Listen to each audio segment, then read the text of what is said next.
My name is Alexis Traeger and my speech is Flight 93. I would like to thank my audience for coming here today. You're welcome.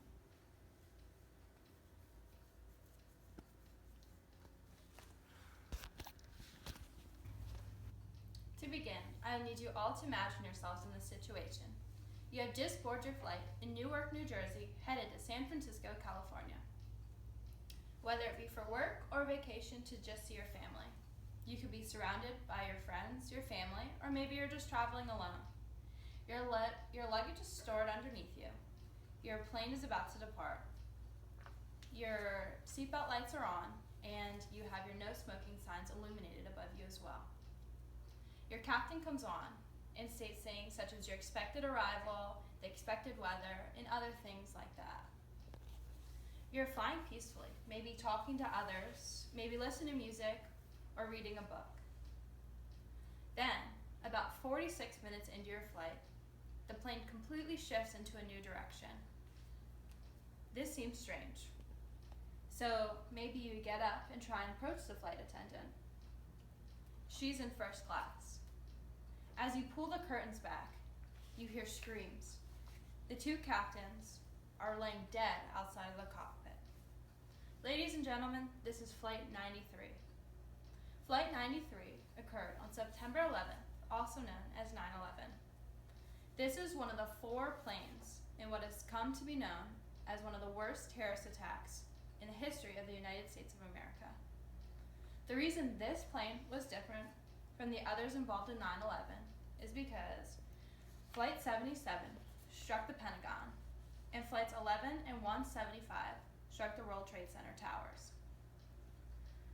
This plane was taken down by its passengers in order to stop it from its final destination, expected to be in Washington, D.C. The passengers on this plane took a vote at 9:57, calling loved ones and emergency lines to tell them what was going on. The vote was to either fight back or not, and the choice that was made was to fight back. All conversations of this flight were made by the distress calls of the passengers and the flight attendants. Southbound 41 climbing, looks like he's turning east by heading 360.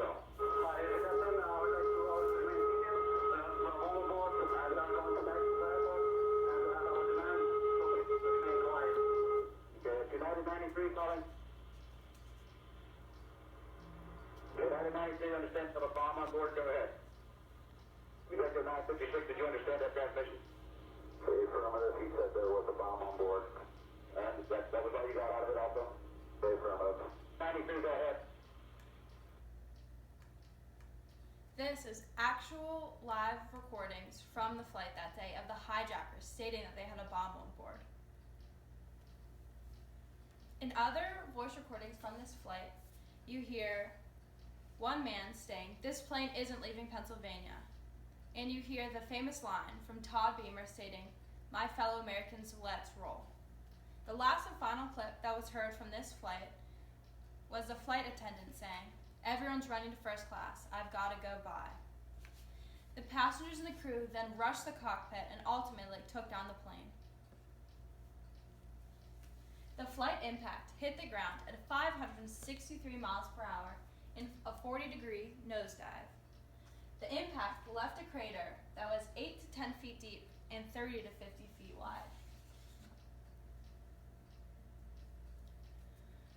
These people ultimately knew they were going to die, and they made the heroic decision to fight back.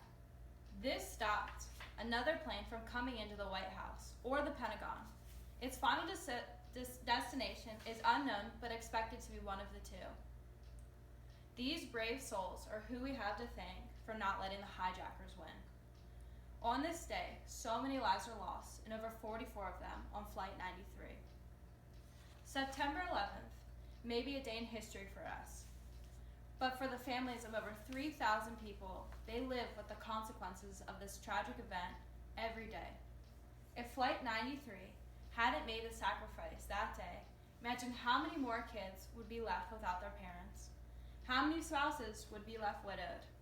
Try to relate this to your life and how different it would be if one of your family members would have left that morning to go on with our normal daily activities, and then by the end of that day you find out they're gone in what is known to be one of the most notable terrorist attacks in the United States of